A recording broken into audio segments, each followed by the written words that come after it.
Welcome to Leading for Wellness. I'm Liesl Bernard, CEO of Collagen Executive Search and Leading for Wellness events.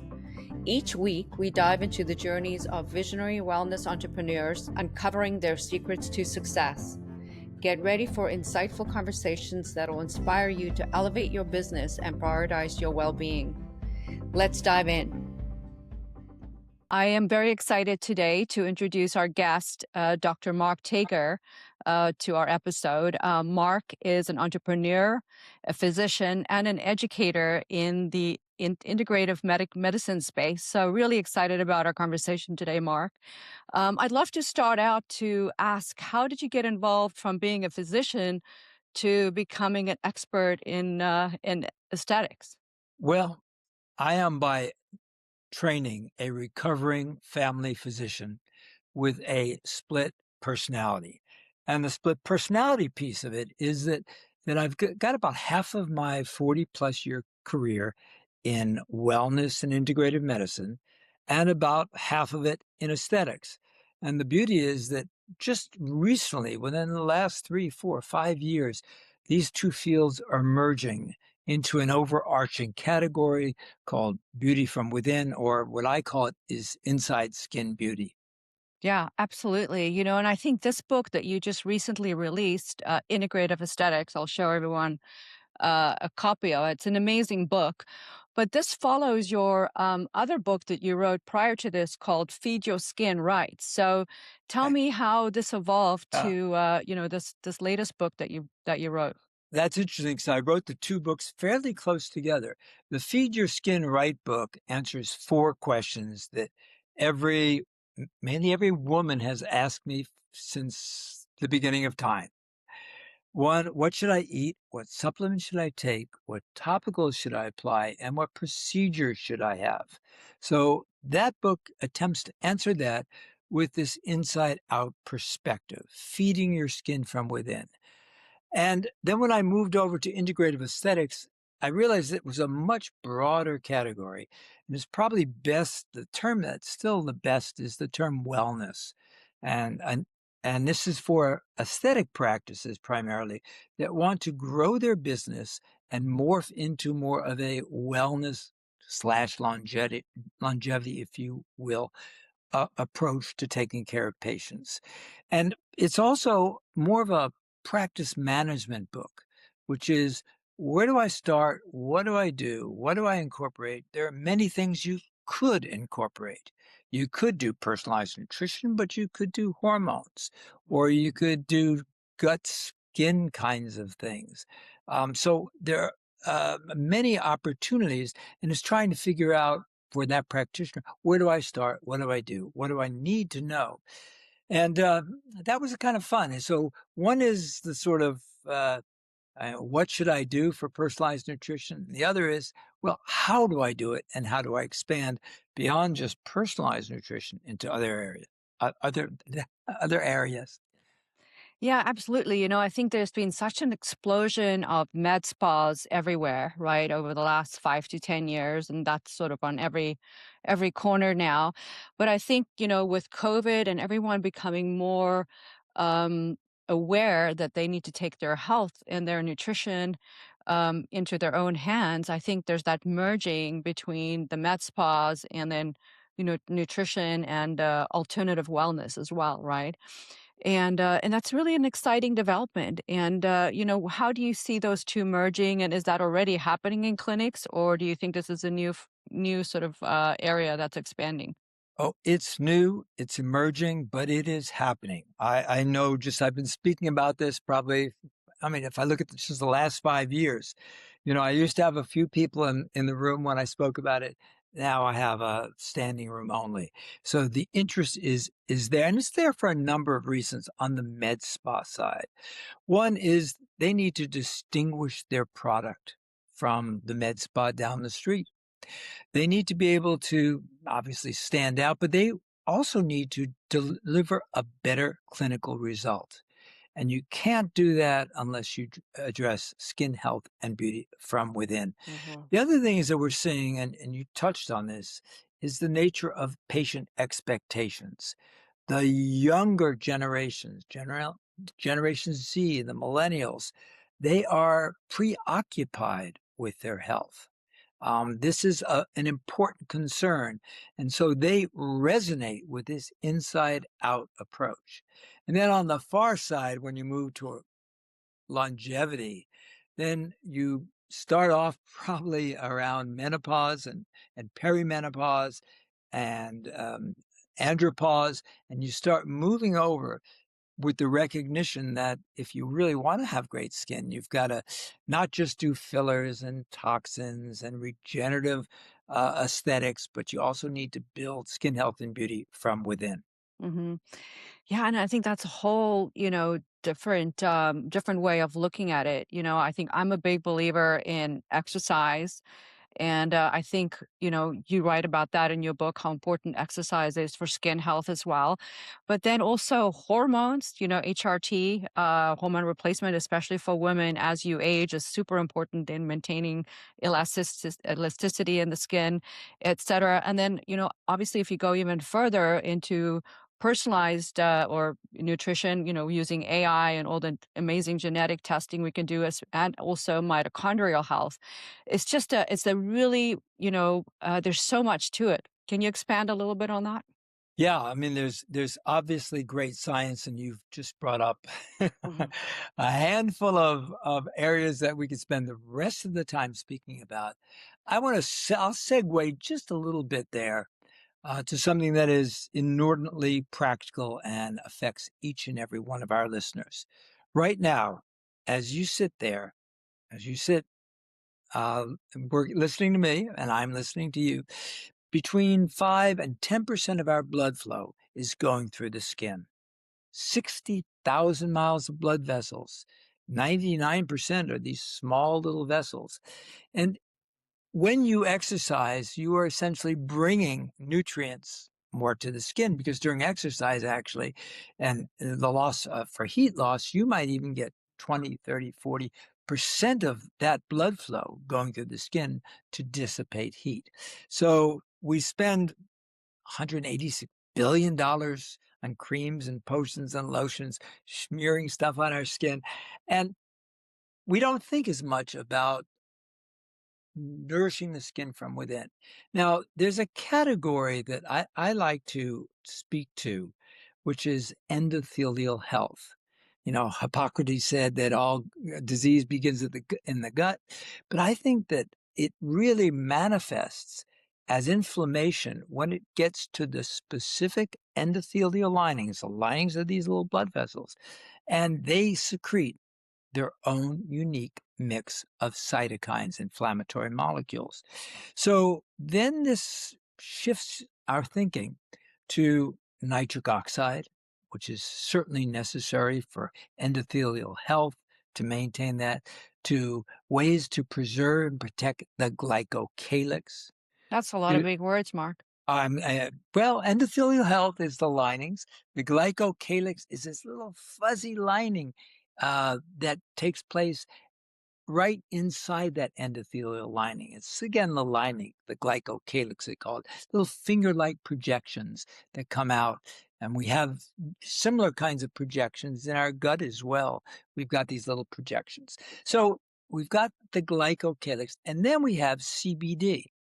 Now, this is interesting to me because CBD, and you probably know more about this than I do, but if we look at these at the blood vessels, there are receptors for the endocannabinoid Mhm. system within the blood vessels throughout the body as well. So all of those, and then there's the role of polyphenols. Now, having said all that, let's go back to nitric oxide. So during menopause, what happens is that we lose estradiol. Mhm. And estradiol is a critical cofactor for an enzyme that is necessary to activate the amino acid arginine, which we take in food, and turn it into nitric oxide. So what happens there is that we see with menopause many of these enzymes and these reactions through the body that are catalyzed by, um, activated by uh, uh, estrogen, they suffer. So we really need to get, as you mentioned, those hormones in balance and to be able to promote the nitric oxide in the body for endothelial health. And I think that's really important. And by the way, the other thing is there's a genetic overlay for all of this, is that we each have genes that affect our ability to absorb, transport, and metabolize nutrients. And if we have those genes, we may need more or less of a certain nutrient, and that's an important piece of the skin health inside out beauty puzzle. Yeah, yeah, absolutely. I think with the fast development of AI and personalized nutrition and testing, I think there's going to be so much opportunity for practitioners to integrate nutrition and supplements, et cetera, into beauty from within, right? And what do you see most clinics are offering right now, and where do you see it going over the next 5 to 10 years? Well, it's skewed, and it's skewed right now because of the GLP-1s, Hmm. the enormous influx of people doing that and wanting this sort of quick fix for primarily weight loss. But that's also, by the way, driving hair restoration because women are coming and they're mainly women are shedding hair like crazy on From GLP. GLP-1? Oh, yeah, yeah, yeah. Mm. You just can't go on a rapid, diet and where you're gonna lose significant amounts of body weight, and not lose hair. You shed hair because your body's saying, "You know what? You're starving me. I'm not getting enough nutrients. Let's cut the blood supply and the energy for non-essential things like hair on one's head. Not terribly Wow. aesthetic, but not terribly essential. So we see that, and obviously we see this massive weight loss resulting in sagging skin. And then there are other complications as well that are more adverse events. So the GLP-1s have sort of taken over a good part of this category for now.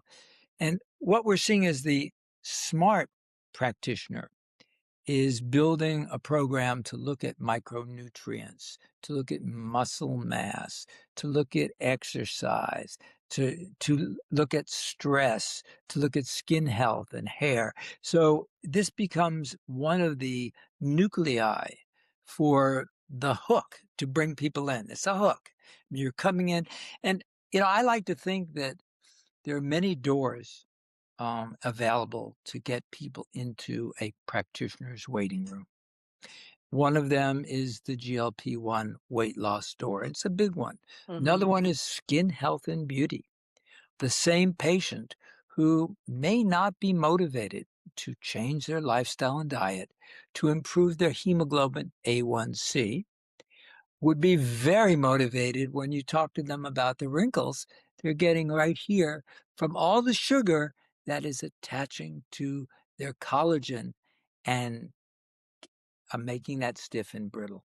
So you think that's sugar that's causing these wrinkles on Oh, people's faces? it's certainly contributory. It's not cause. I mean, the wrinkles are a combination of many Mhm. things. For many people, it is expression. I mean, they are expressing, they're talking, they're moving, so they're getting a lot of motor issues. And then there is general collagen degradation, collagen breakdown, the aging that comes, in our body. But what I can tell you is that when sugar attaches to collagen, the half-life of that, we call it glycated collagen, is about 10 years. So it's going to stay there. So yes, sugar, just like it attaches to the hemoglobin, that molecule, it attaches to collagen as well. So we see these systemic effects of excess sugar, and that's why it's really, really the big villain. I That's mean, amazing. it strikes me that every practitioner should almost begin with a little bit of a 3-minute introduction to how do you read a food label and how do you go ahead and help your patient find hidden sugars. And I think if we did that if every practitioner did that with every patient, we would go a long way towards the Maha dream of getting healthier people. So I'm a big believer in that. The data are substantial. So sugar in your skin, sugar in those little wrinkles, That's and crazy. the cross hatching you get as well. It's Yeah. all of Yeah. the, I mean, granted, I mean, you're still going to get old. You're still going to lose collagen. And we speak a lot about collagen supplementation, and we've got these bioactive collagen peptides, mainly come from marine or bovine sources. And what's interesting there is that I started off not believing too much that that bioactive collagen peptides were effective. I've shifted my thinking on that. I think there is enough evidence, emerging evidence, saying, yeah, that's right. But the point is, when you take them, they go everywhere. You can't just say, look, I'm going to take I just these, put them right here. I need to pop this baby up a little bit. I'm getting thin here. So, but one thing that is interesting, and this has to do with some of the messages that we can impart in our discussions with patients, is, I was part of the team that helped launch the Fraxel laser. That was the original device that worked on fractional heating, where we made tiny little holes about the width of a hair follicle, and we brought heat into the lower levels of the skin, the dermis. And what we did then was that heat went and unraveled the collagen molecules. And what it did was that then became the scaffold upon which new collagen was made. So that damaged collagen, and the other damaged tissues, send out signals to the body. Said, hey, we have to build new collagen here. And that process, big word, another big word, collagen neogenesis or collagen remodeling, pick a word. But it is essentially the fact that we're going to build new collagen by stimulating, by actually harming the collagen that's in our skin right now.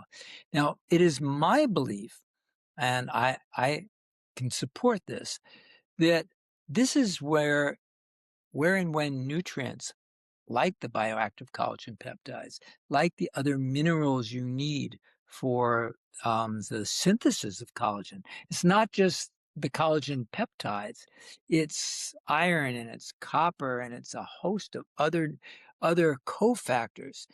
And if you wound the skin that way, and you're going to be remodeling your collagen for 6 months afterwards. Okay, this is a process. Then that is a perfect time to have this fit between a procedure on one hand and a supplement nutraceutical on the other. That's fascinating. I think everyone out there is looking for the quick fix. You go in and you get your Botox and you look better in a few days, or you get your laser treatment and you see your results fairly quickly. But I think what you're uh, saying is that it's a process, it's a journey, right? And it's a Yeah. journey that's constant, and you have to constantly reevaluate where you are from a nutrition perspective, and then using external modalities to enhance collagen growth and so forth as well. So if you had to, you have all this amazing knowledge, if you had to set up your own clinic, I think what would you incorporate in order to have the health span, the longevity, and the beauty, for your patients? It might depend on how much money I have as Yeah, well. well, say Uh, unlimited. Say if so you had unlimited money. Oh, unlimited. Well, I would go over to Next Health and say, uh, "Can you set me up with a franchise?" And I'd have a beautiful double-seater hyperbaric oxygen chamber, and I would have infrared, and I would have cold plunges. I would have many of those kinds of things. But I think all of those are nice and they're helpful and they're good and they're add-ons, and people are now attaching a lot of products to longevity. But I would jump back a little bit further. I think that much of the goal, well, let me even give you my favorite quote from the book, that aesthetics is something we do to patients. We're sticking a needle in them, we're scraping off their top layer of their skin. But this wellness or integrative aesthetics is something we do with patients. So I think that for me, 1977, I started the Institute for Preventive Medicine in Portland, Oregon.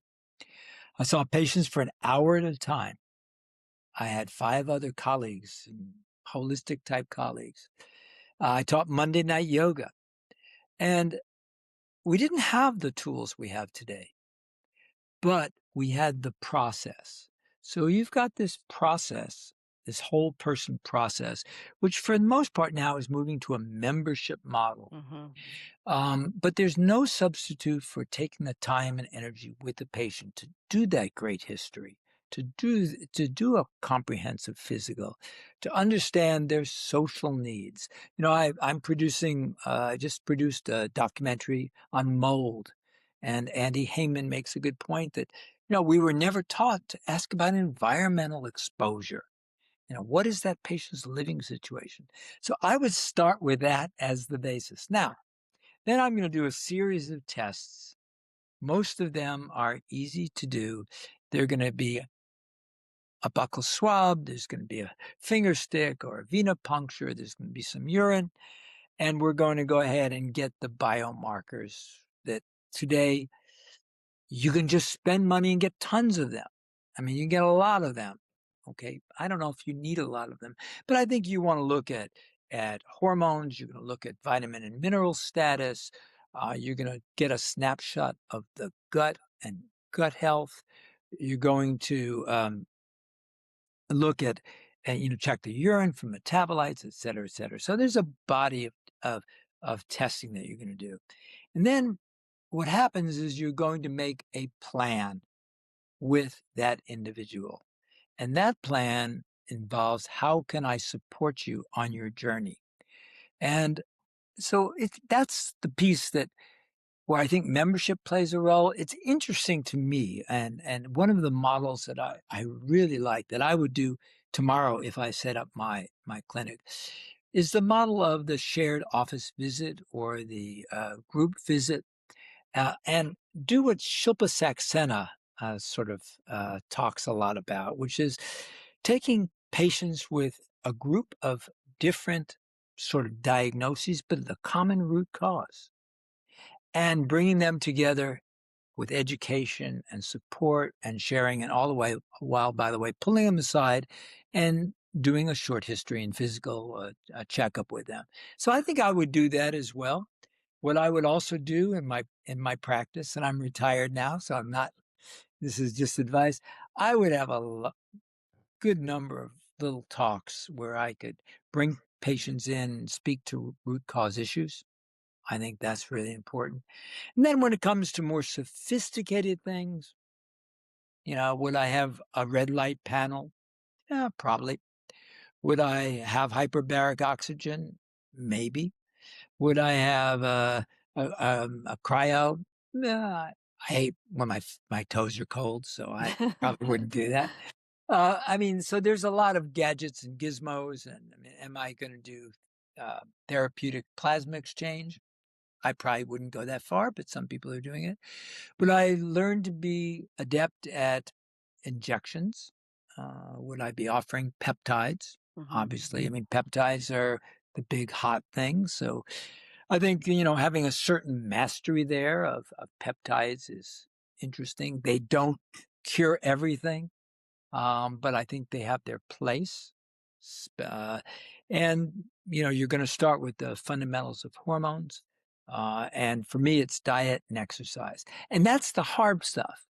It's easy to supplement. It's easy to have a prescription for a pill for every ill.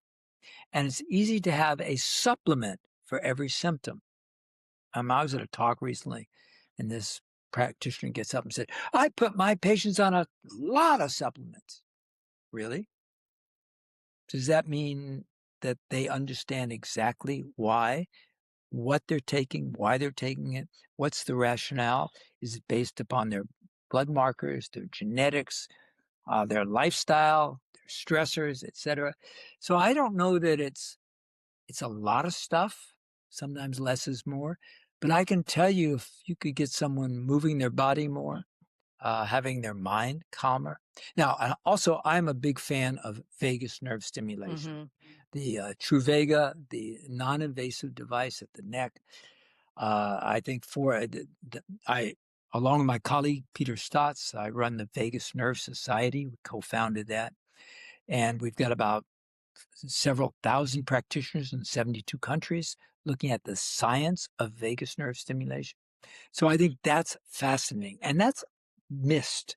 Mm-hmm. That whole because patients come to us wired and tired. They're in sympathetic overdrive, and that either causes or exacerbates, makes worse so many of the illnesses that people come Yeah. in to see us with. So I think fundamentally, I think if you can have a lifestyle where you do meditate, and you have great nutrition and you do exercise, and then you add on some of these other things that you just spoke about, I think that's the ultimate recipe for longevity, beauty, and health span. And that's hard to, make people do. But I think you're right, right? It's also hard to monetize. Hmm. That's the other Yeah, issue. yeah. I mean, so, Hard to monetize discipline, self-discipline. well, it's hard to monetize for the clinician. Hmm. So the clinician is easier. I mean, if you think about it, if I run a business and I can provide you with $3,000 of Botox and fillers like that, takes me all of 15, 20 minutes. I can hook you up to a machine. It's very, very quick. So there's a lot of monetization there. There's a good bit of monetization that can be done in the consulting for some of the tests that are done, but certainly on the supplement side is where we're seeing, and topicals as well, we're seeing where practitioners can do a fair amount of monetization. Hmm. And so the problem is it's really hard to monetize half an hour where I sit with you and we discuss diet and exercise and what's going on in your life. But that's really what people need as much, sometimes more. Now, if you exercise, I mean, I'm getting older. We're all getting older, but I'm a lot older than a lot of people I know. And I do exercise and I move and I work hard to eat well. But even then, if I look at my genetics, I need certain nutrients because of the SNPs, the single nucleotide polymorphisms, the genetic variants that I've acquired. Now we each acquire you have 3 to 4 million SNPs. That's how they find you on 23andMe. Most of those are harmless. Some of them code for some enzymes that are important. So I've got my SNPs for certain things like vitamin D and zinc and polyunsaturated fatty acids. I need more of those, in fact, significantly more for vitamin D than anyone that I know, for the most part, walking around, because it's a genetic issue. So there's that. There's the blood markers. The other thing that I'm seeing as well is that and I speak to this test as well, and that is at some point getting some cardiac imaging. Um, you can go ahead and get the like Vasolab. You can do a CIMT, coronary intermediate thickness. Big words. They scan with ultrasound your carotid to see the extent of which you've got plaque buildup in those arteries. And then they can also do something called a coronary calcium score Hmm. that looks at calcified plaque. Again, we're going back to the endothelial lining, so which is where I like to go. And both of those, unfortunately, may not tell you the full spectrum of your risk. But there are tests now where they do scans. They actually inject some dye. They do some scans, and they show exactly what's the composition of the plaque. So you can have a 0 coronary calcium score and still have plaque and buildup in an artery that's not shown. And here's where AI comes in. There's a software called Clearly. And what you can do is, and there's several now, but what you can do is look at the composition of the plaque and the blood flow across the plaque. And I think that's a very, very helpful test. Uh, And what what's that I test called? that's a CCTA Interesting. I've test. never heard of Y- that. Yeah, it's they've got a group here in San Diego. I can offline. I'll tell you where that is. And I did mine, and it was really revealing. You can also get these days DEXA scans for $100. I think a DEXA scan is baseline. Um, I know you can use the impedance devices like InBody and others where you hold the handles and they send an electrical current through your body. I think that the DEXA scan is the gold standard in terms of accuracy and reproducibility. I think everybody should get one periodically to see where they are. If nothing else, to really get a good picture on their fat and whether it's visceral fat or subcutaneous fat. Now, I will tell you that as you age, you do get body composition changes. So for me, my percent body fat changes a little bit. But what it does, I mean, my visceral fat has always been good, but my subcutaneous fat expands as my muscle mass contracts. So that's the normal phenomenon. You look at any of these older athletes, you'll see that they've got some subcutaneous fat around their gut, which is not unhealthy. I mean, that's not the unhealthy fat. The unhealthy fat is around the organs in the body. So I would have everybody do a body composition. I think that's really critical. So body It'd composition. be great if your practitioner would start including that in their practices too. Oh, Wouldn't that be fantastic? and right now it varies by state to state, but in our state, in California, for $100, you can go and get a DEXA scan. You've got a great picture. It can also give you some info on your bone density. It gives you Hmm. that as well, which certainly is critical for more for women. But that Hmm. can help influence treatment. But it can also influence, get people to do more weight bearing exercises and more resistance training. So I look at all of these tests as a way to drive compliance, to wake people up. It's like, hey, wake up. And, I just even for the skin genomic test, it's helping people understand the why. Why do I have more pigment than other people? Why is my collagen breaking down faster? Why do I have more of a problem with sugar than other people? Why do I need more nutrients than other people? So if we get to that genetic piece, Hmm. we get to the why, and that makes it a lot more powerful for the practitioner who wants to go ahead and guide his or her patient. Yeah, absolutely. I studied Chinese medicine for about 3 or 4 years when I lived in Asia, and in the ancient China, they rewarded and paid doctors based on how healthy their patients were, right? So, and they got fired or they didn't get paid when the patient got sick. And wouldn't it be great if we can start moving towards that model where doctors and practitioners are incentivized for keeping their patients healthy versus, only fixing them when they're really sick and treating the symptoms. So I think we've got a long way to go as far as healthcare is concerned, but I think what you're talking about is moving in the right direction there and using all these other modalities and testing and personalized, nutrition in order to get back to that, well-being and ultimate, health. So anyway, I'd love your opinion on that. Well, I'm going to digress 100% and tell a story that I don't know that I've ever told publicly before.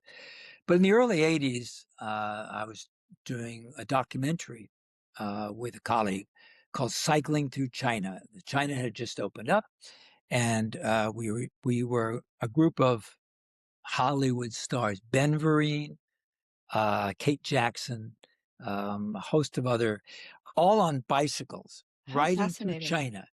And we had more possessions in our little van, than the whole province would have. And what was interesting is in the morning, everyone goes down to the park and they do their Tai Chi exercises.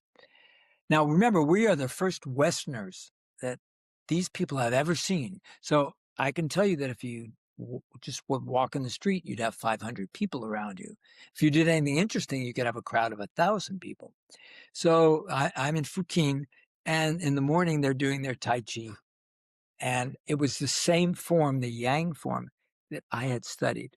So I go down in the morning, and I just start doing my Tai Chi with them. And they tried to be, in the moment. And then they all broke out laughing because it was like an alien had come from outer space. I was the first Westerner they'd ever seen. And it's like an alien came from outer space and all of a sudden started speaking the Queen's English. You know, uh, so it was a really wonderful moment. But what it brings back is that morning time, the sense of ritual. I the pandemic was wonderful for me because I got to stay home. I got to play with my dog, who just passed a little while ago.